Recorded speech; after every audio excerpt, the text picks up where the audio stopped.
Boa noite, boa tarde, chegando boa noite quase.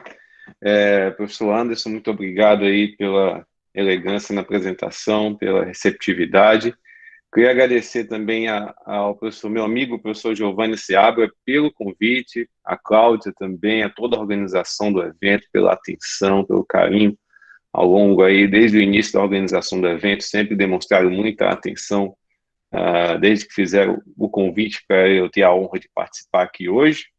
E agradecer a todos que estão aqui presentes hoje, que se interessaram e ouvir um pouco da minha fala.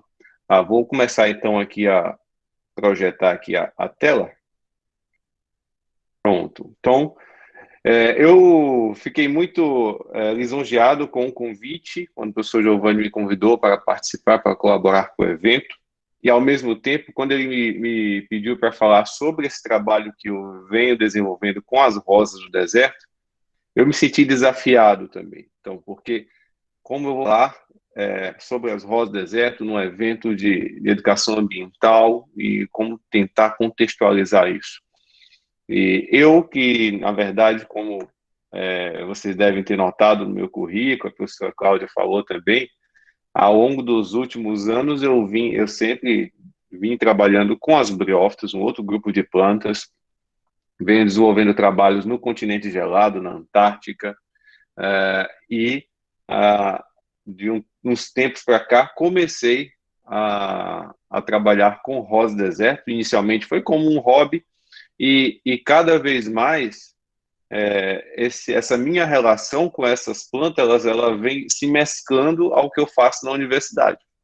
Começou como algo que eu comecei a fazer nas horas vagas, no meu tempo vago, e a coisa foi tomando uma certa proporção e hoje boa parte dessa atividade faz parte também do meu trabalho na universidade e eu tentei encontrar aqui uma maneira de construir uma narrativa para vocês entenderem como é que isso começou e por que que tomou essa proporção, por que que as pessoas têm se interessado tanto por isso e lógico isso tem relação com esse momento difícil que a gente tem vivido, que é a pandemia da Covid-19.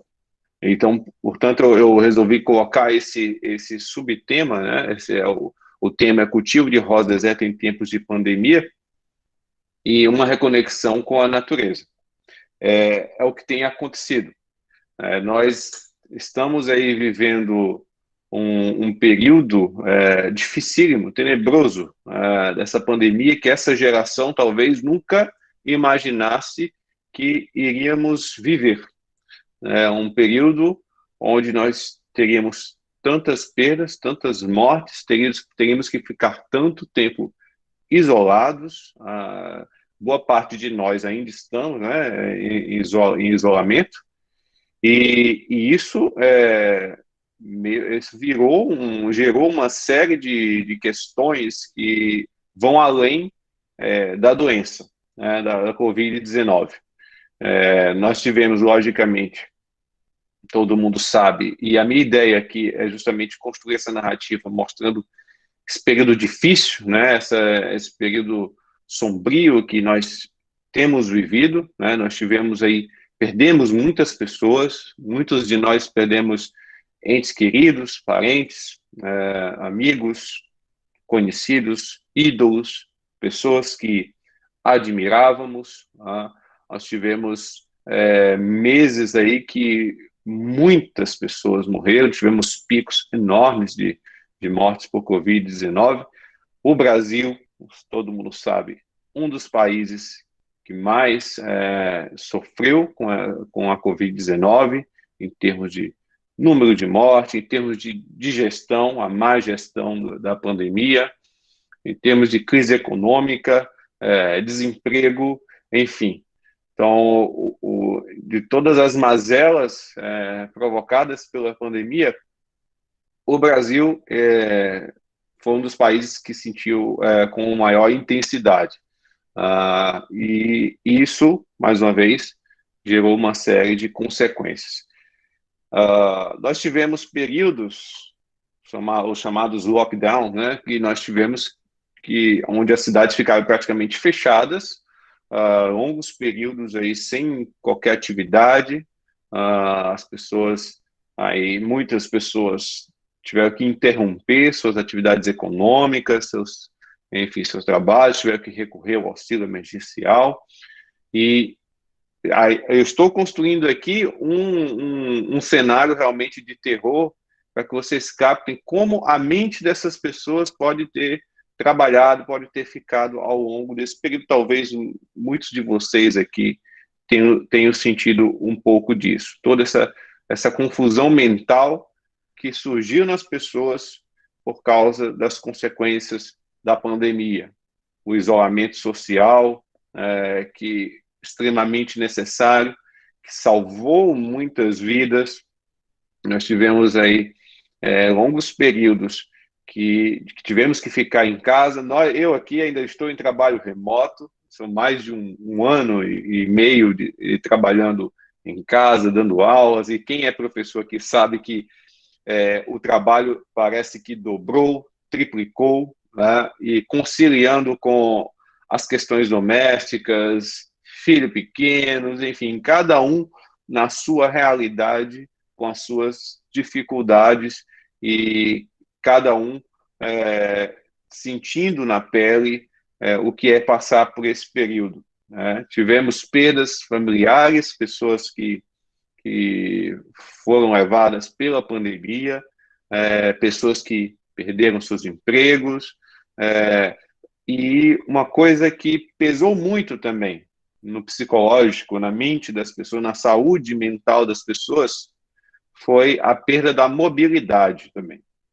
Essa questão de você precisar ficar trancado em casa, sem interagir, sem poder ter aquela rotina de ver seus amigos, seus parentes, seus entes queridos, e isso pesou para muita gente. E nós tivemos que passar muito tempo nesse cenário, muito mais do que talvez poderíamos, né? Nós tivemos uma má gestão, como todo mundo sabe. Nosso governo foi talvez dos poucos governos no planeta que tiveram uma postura negacionista diante da pandemia, e infelizmente o nosso foi um deles, e por isso talvez se nós tivéssemos tido as ações necessárias, a vacina tivesse sido comprada com mais agilidade, enfim, nós estamos bem cientes dessa situação. Talvez nós tivéssemos passado tanto tempo em isolamento social, talvez já tivéssemos conseguido retomar as nossas atividades presenciais, e esses danos colaterais que eu estou falando talvez tivessem sido relativamente menores se a gestão da pandemia tivesse sido melhor. Muita gente perdeu o emprego, muita gente perdeu sua fonte de renda, muita gente retornou a estado de pobreza, e o que eu estou querendo mostrar aqui realmente é o terror, né? Como é sombrio esse tempo que nós estamos vivendo e como isso pode ser pesado, e como na verdade é pesado, como é pesado para a mente das pessoas. Imagina, muitos de nós ainda estamos numa situação confortável, ainda temos nosso salário, temos nossa moradia, uma certa estabilidade, mas imagine como é pesado para tanta gente que está por aí sem saber como lidar com essas dificuldades. E muitas vezes essas pessoas começam a ter a sua saúde física afetada também por essas dificuldades. Começa com o mental, e esse mental começa a somatizar, começa também a ir para a saúde física. E nós temos alguns dados interessantes, né, quando a gente faz um pouco de pesquisa sobre o tema. A gente vê que, por exemplo, esse gráfico aqui, ele mostra que é uma pesquisa que foi feita através de palavras-chave pesquisadas na internet, utilizando a ferramenta do Google Trends. Foi feita uma pesquisa que mostrou que muitas pessoas passaram a buscar durante a pandemia temas relacionados à saúde mental.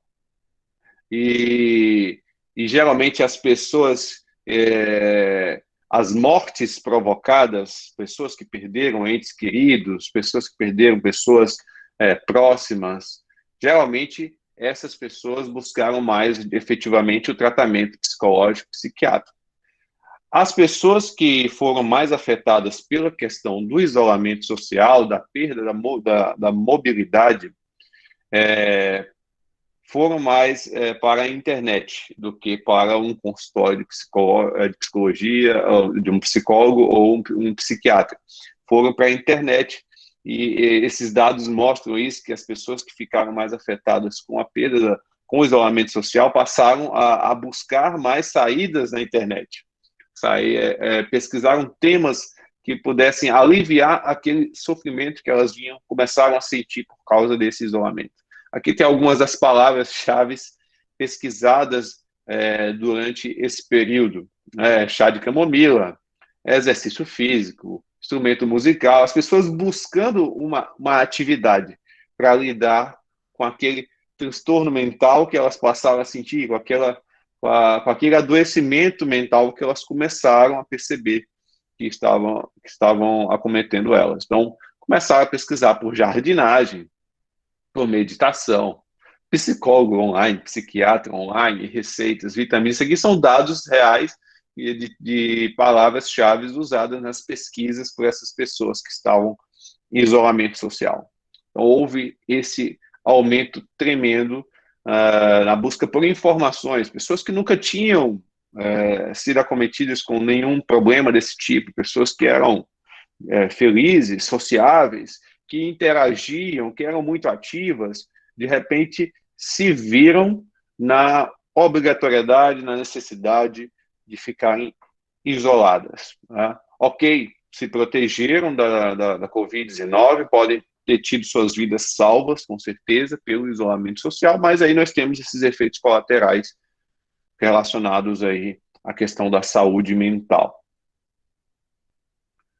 E aí, construindo aqui essa história, esse dado aqui da OMS, né, mostra os sintomas desse sofrimento, mais comuns de sofrimento mental durante os períodos de quarentena que nós temos vivido.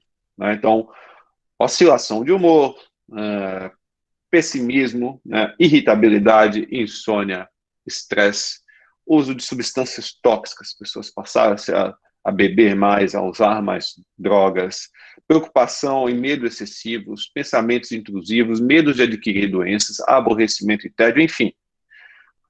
Um sofrimento mental que gerou cenários de depressão muito mais frequentes durante esse período, e as pessoas começaram a se desesperar em busca de ajuda.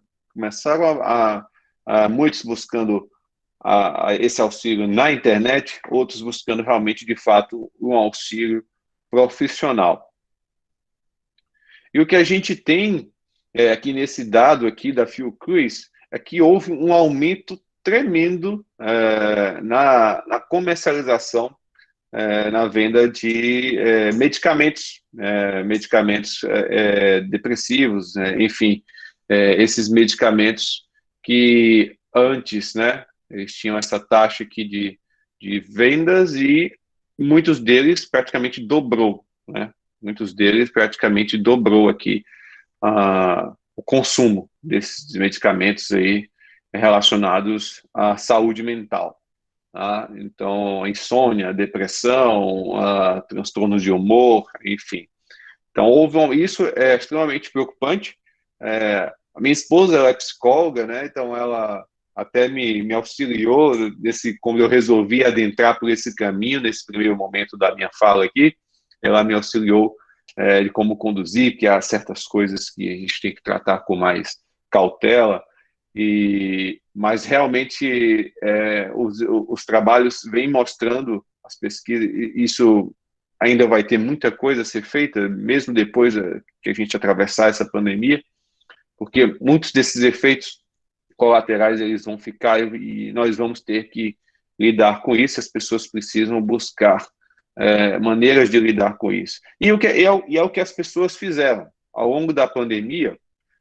E aí já entrando no tema da nossa fala, as pessoas começaram a buscar maneiras de se ajudar. Muitas pessoas que nunca tinham cultivado uma plantinha sequer, muitas pessoas que nunca tinham pensado em um dia ter um jardim, enfim, passaram a pesquisar mais sobre isso, passaram a buscar essa atividade, porque elas estavam em casa e queriam se dedicar a um hábito que fosse saudável, que ao mesmo tempo colaborasse com a sua saúde mental. E aí nós tivemos essa explosão durante a pandemia, né? As pessoas começaram a cada vez mais montar os seus jardins, a criar os seus jardins. E pessoas de todas as idades. A gente tem visto que, geralmente, pessoas de idades mais avançadas se interessam mais por esse tema, e o que a gente observou na pandemia é que cada vez mais pessoas mais jovens começaram também a se interessar por esse tema, por jardinagem, por cultivar plantas, enfim, as famosas urban jungles, né, que estão bem na moda no momento, enfim, diferentes grupos de plantas. E essa busca por saúde mental através do cultivo de plantas, ela não vem de hoje. Já no início do século passado, já se entendia que esse contato com as plantas, esse contato com a natureza, ele poderia realmente beneficiar o tratamento de diferentes doenças, não só doenças mentais, né? Não só relativas ao psicológico das pessoas, mas também doenças físicas, pessoas com câncer, pessoas com diferentes patologias, começaram a sentir um certo benefício, uma melhoria em seus tratamentos, quando passaram a ter mais contato com a natureza. Então, no ano de 1919, Menninger inaugurou lá nos Estados Unidos uma fundação que levou o seu nome, né, Menninger Foundation, que abriu as portas para os estudos com as plantas, jardins e natureza como parte integrante do dia a dia de pacientes. E diversos hospitais pelo mundo afora adotam esse tipo de tratamento, que ainda ele é muito incipiente no Brasil. Tá? A gente tem vários estudos aí que mostram que a horticultura, né, a jardinagem, ela é uma ferramenta que pode ser poderosíssima no tratamento de doenças mentais, né, do adoecimento mental. Esse trabalho aqui, Horticultura como Tecnologia de Saúde Mental, ele foi um trabalho que mostrou que, após eles mapearem as práticas de horticultura de terapia no Brasil, eles viram que a horticultura, a jardinagem, ela promove diversos benefícios psicossociais para as pessoas, né? E essa atividade ela pode ser utilizada em diferentes tipos de serviços de saúde.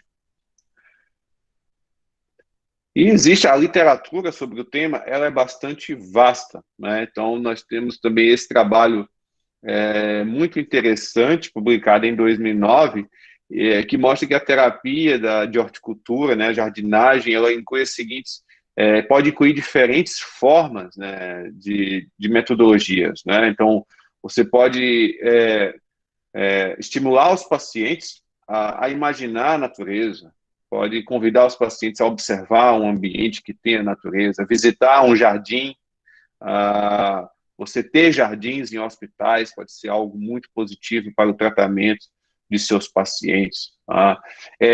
Essas atividades, elas têm realmente, efetivamente, demonstrado influência na cura, no alívio do estresse, aumento do bem-estar, promove também a participação na vida social, mais sociabilidade entre as pessoas interagem mais, e tudo isso colabora para uma melhoria na qualidade de vida dessas pessoas e contribui bastante para os seus tratamentos.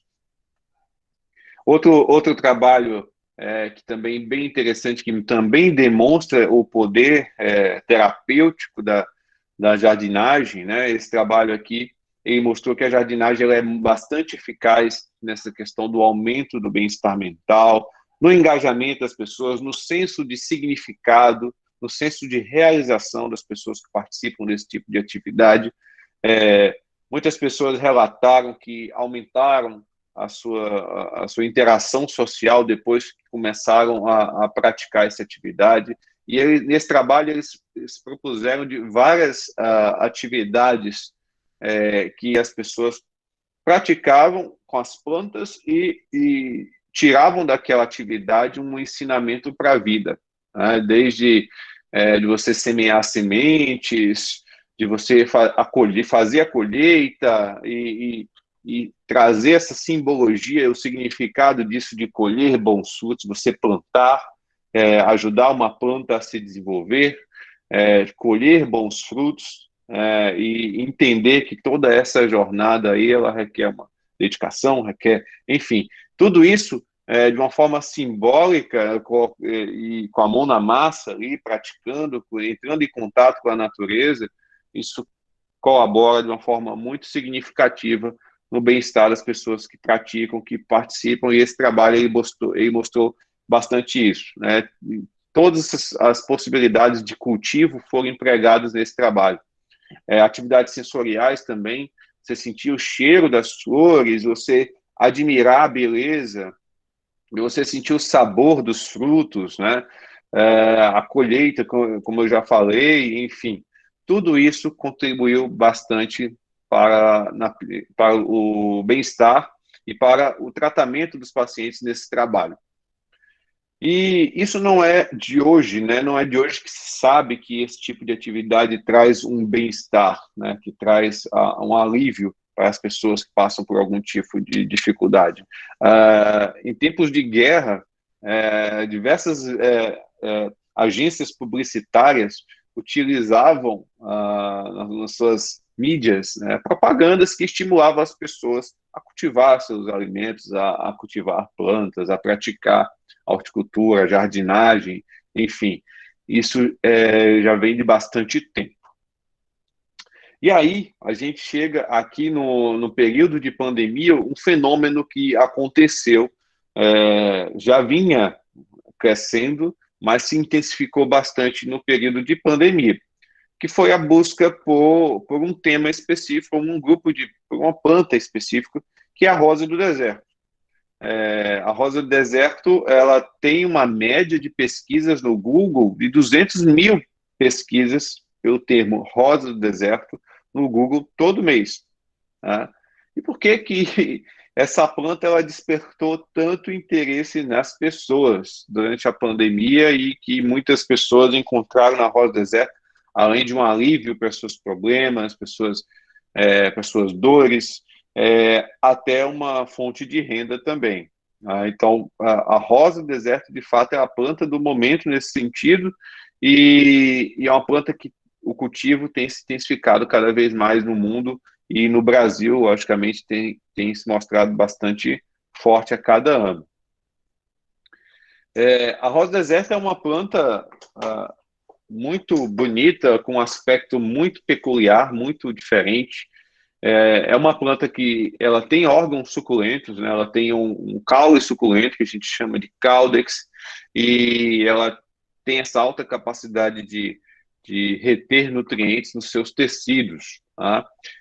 As rosas do deserto, elas pertencem a um gênero da família Apocynaceae, que é o gênero Adenium. Aí nós temos diferentes espécies, mas uma delas é a que é mais cultivada. 99% das pessoas que têm uma rosa do deserto em casa vai ter dessa espécie que eu vou falar mais à frente. Elas são nativas da África, né? Elas têm nas regiões da Península Arábica, no continente asiático também.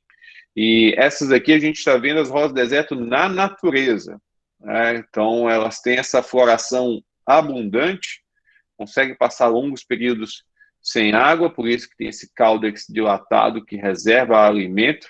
E devido a essa aparência, né, exótica, essa floração abundante, elas passaram a ser bastante cultivadas aí como plantas ornamentais. E são plantas que se adaptaram muito bem ao nosso clima, ao clima do Brasil.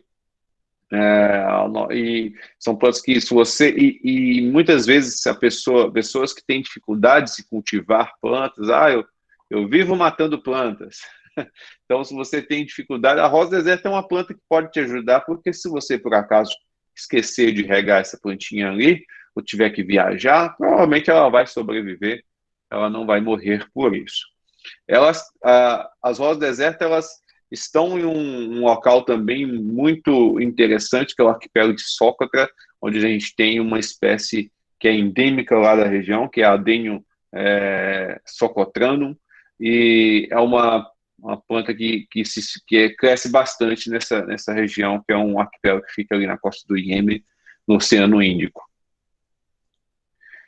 Algumas espécies que a gente tem que são cultivadas de rosa deserta, rapidamente, nós temos a Adenium multiflorum, né, que é essa espécie aí que o nome, pela foto, você entende por que tem esse epíteto multiflorum, né, porque elas têm essa floração geralmente abundante, tá?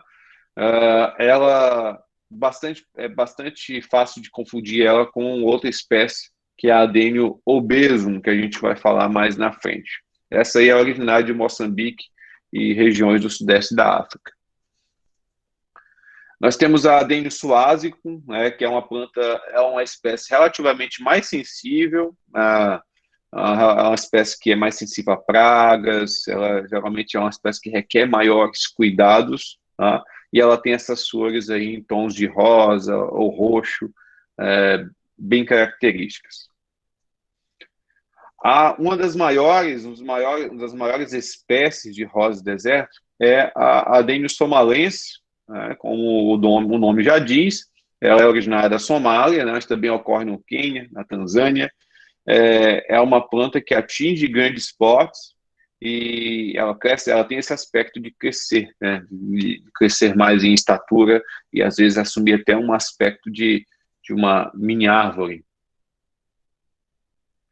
Aqui é uma Adenium somalense em ambiente natural. A gente vê aqui uma cultivada com todo o trabalho ornamental. Em ambiente natural, às vezes, não é bem assim. Uma outra espécie que é bastante exótica e algumas pessoas ainda também cultivam no Brasil é a Adenium crispum, tá? Também que é da Somália. E essa planta, ela tem uma floração diferente, que é um vermelho rajado, com essas listras no meio, e as folhas são crispadas, né? As folhas delas, elas têm essa folha mais longo-lanceolada e crispadas, como se fossem um cabelo e bagunçado, elas são bagunçadas, assim, então, por isso o nome epíteto crispum. E é uma espécie que tem uma taxa de crescimento muito pequena, é uma das menores espécies do gênero. A Adenium oleifolia, que é também uma das espécies pequenas do gênero, né? Elas ficam com o caule também, boa parte dele enterrado no solo, tem um crescimento bastante lento, tá? E a floração sempre também em tons de rosa. Uma das espécies mais admiradas, a Adenium arabicum, a Adenium arabicum bastante cultivada no Brasil, talvez seja a segunda espécie mais cultivada, e ela pode atingir um significado, um relativo grande porte, e ela tem a característica de ter esse caudex mais espesso, em formato de barril, e as ramificações saindo sempre da parte superior desse caudex, né? E ela tem essa floração, geralmente, também em tons de rosa, e ela tem essa tendência a ter uma ramificação mais abundante. Uma outra espécie também que mais é difícil de se encontrar sendo cultivada aqui é a Adenium bohemiano. É uma espécie que também possui um crescimento lento, não é uma espécie de grande porte, e é a espécie que mais demora a produzir flores, tá? Pode passar muitos anos até uma primeira floração de um exemplar dessa aí, e as flores sempre também vão ter essa cor de um roxo mais escuro ou um roxo mais pálido.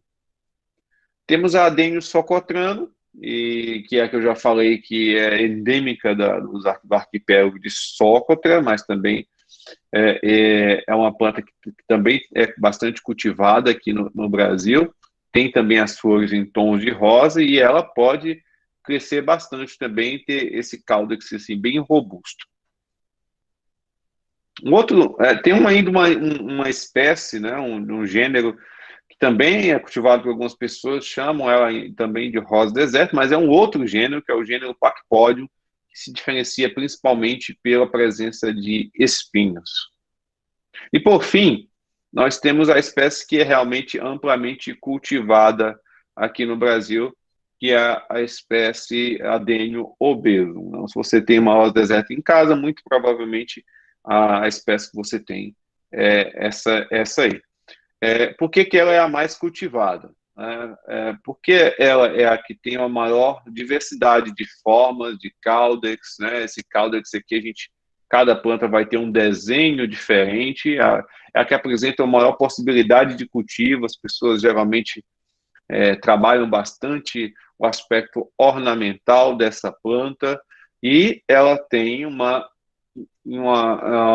variabilidade de flores tremenda, né? São centenas de variedades existentes hoje da flor de Adênio obeso sendo cultivadas, e isso tem despertado cada vez mais o interesse das pessoas que começam a ter o contato com a jardinagem, e elas começam a querer a ter cada vez mais flores diferenciadas no jardim, pelo aspecto ornamental óbvio, né? Você olhar para um jardim todo florido, isso causa uma sensação de bem-estar.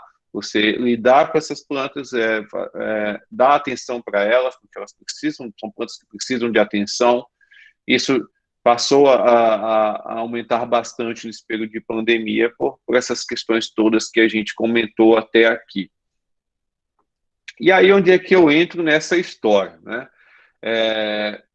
Também por questões de sobrecarga, não da pandemia, porque começou antes da pandemia, mas antes no início de 2019, eu iniciei um projeto de extensão aqui na universidade, totalmente afastado do que eu já fazia. Minha pesquisa continua, claro, minha pesquisa com briófitas, meus trabalhos na Antártica e tudo mais, mas na época eu estava saindo de um período onde eu ocupava um cargo de direção na universidade, um cargo muito espinhoso, que exigiu muito de mim, e chegou um momento que eu precisava realmente ter uma atividade para me desconectar.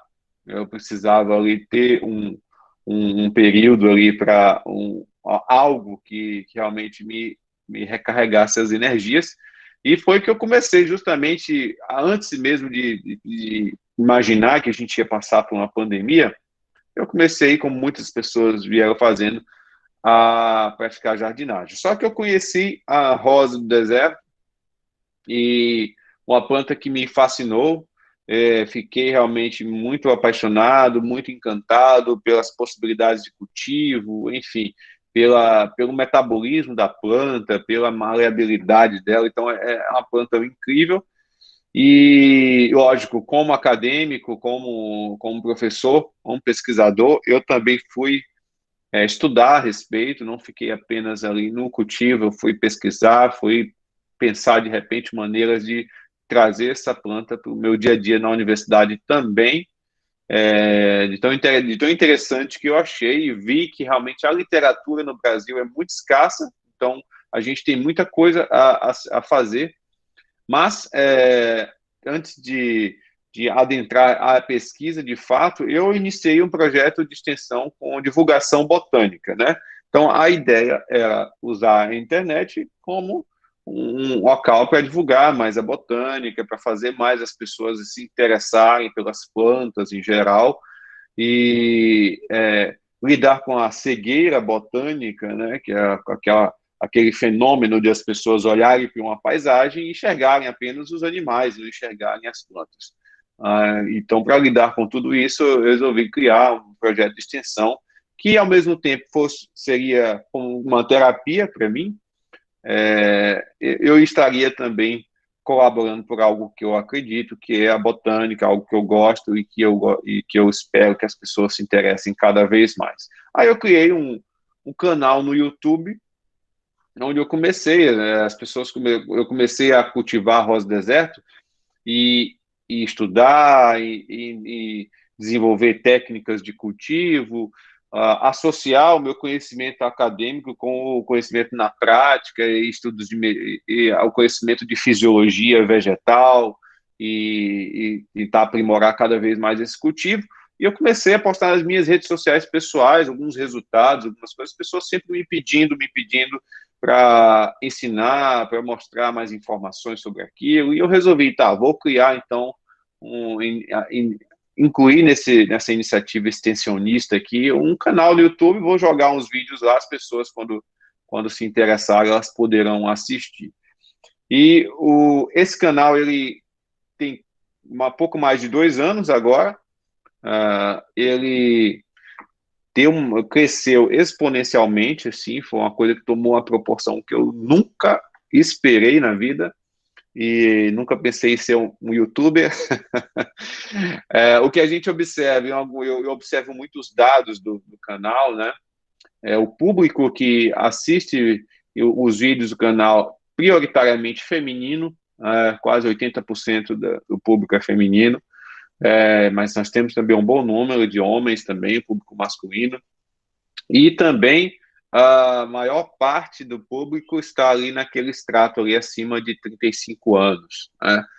E o que a gente nota é que o tema é tão buscado na internet que a gente consegue aí chegar, logicamente, prioritariamente no Brasil, a audiência, mas outros países têm cada vez mais manifestado interesse no conteúdo que é produzido no canal. E o conteúdo ele foi se afunilando para as rosas do deserto. Até minha ideia inicial era falar de plantas em geral, eu até espero um dia voltar e falar mais de outras plantas, mas a demanda, o pedido, o público me pedia tanto informações sobre essa planta específica que eu passei a cada vez mais me especializar, a estudar, pesquisar, e hoje falo bastante sobre esse grupo de plantas. Menos de um ano depois, o canal já ultrapassou 100 mil inscritos, uma coisa que eu nunca imaginei, e já recebi essa placa aí que o YouTube me enviou. E hoje, 2 anos e pouquinho depois, nós estamos com 257 mil inscritos atualmente, né? Então, aqui alguns vídeos, para vocês terem ideia, que geralmente os vídeos eu procuro trazer, lógico, a minha preocupação é falar com o público em geral, desde aquela pessoa que tem uma leitura que não é muito aprofundada, aquela pessoa que realmente já estudou mais, mas é o público geral. A minha ideia é que todo mundo que assista um vídeo consiga entender o que eu estou falando. Então, eu procuro trazer um pano de fundo científico para os vídeos. Então, eu falo de metabolismo das plantas, mas com uma linguagem simples. Eu falo de genética das plantas, mas com uma linguagem que seja acessível. Falo de doenças, de vírus, de organismos que convivem, que atacam as plantas, enfim. Sempre me preocupando que seja uma linguagem que seja acessível. E quando a gente começa a trabalhar com essas ferramentas de internet, divulgando, e a coisa vai crescendo, tomando a proporção, a gente vai aprendendo muita coisa e vendo que a gente acaba tendo que usar outras ferramentas quase que por obrigação. Então, todo mundo fala, você tem que ter um Instagram. Então, a gente foi para o Instagram também. O Instagram é mais recente. Hoje a gente tem aqui em torno de 63 mil seguidores no Instagram, isso aumenta todo dia. Então, o Instagram eu já uso como para passar informações mais pontuais ali. Eu estou ali, de repente, com uma informação interessante, com uma planta interessante, eu já vou ali, faço uma postagem para o Instagram, e essas postagens mais imediatas a gente usa essa rede social. E o que eu noto, o que eu notei ao longo desse tempo, que é algo que começou como uma atividade terapêutica para mim, que é uma atividade que eu criei para o meu bem-estar, passou a ser usado também para o bem-estar de muitas pessoas, né? As pessoas diariamente me mandam mensagens, suas dores, né, com das mais diversas, tá? Suas frustrações, suas perdas, e como essas plantas as ajudaram a lidar, e como as informações que eu passo para elas as ajudaram também. E isso fez com que a responsabilidade do que eu tenho feito agora com esse projeto aumentasse também de uma forma inimaginável. Então, eu tenho muita preocupação, muita responsabilidade com essa questão do conteúdo, da forma como eu passo e de qual o significado daquilo para as pessoas que estão assistindo. E a gente tem alguns exemplos bem interessantes ao longo dessa jornada aí. Encontrei casos muito interessantes de pessoas que realmente têm cada vez mais usado as plantas como uma ferramenta, não só para o seu bem-estar, para superar dificuldades, e até como uma ferramenta para também para gerar renda para elas. Então, aqui a Sara Rodrigues, é uma enfermeira, ela logicamente me autorizou a usar a imagem dela aqui, então hoje ela tem um viveiro de rosas do deserto, e ela teve uma perda pessoal muito grande, não cabe a mim detalhar, mas foi uma perda inimaginável, pessoal, e o que conseguiu resgatá-la dessa situação foi esse cultivo, né, esse contato com as plantas, e hoje ela utiliza isso para continuar sendo resgatada, e também agora como uma fonte de renda também. Isso, ela é enfermeira, e nós temos diversos outros casos, a família Coelho, lá de Fortaleza, também tive a oportunidade de conhecer. É, o Fernando é médico, a Renata é dentista e a Érica é engenheira. Tá? E você tem aí três pessoas que têm profissões assim bem definidas, mas que largaram e hoje também se dedicam ao cultivo dessas plantas das rosas do deserto, e que também usaram as informações que eu comecei a divulgar como uma fonte de informações de pesquisa para ter sucesso nesse cultivo.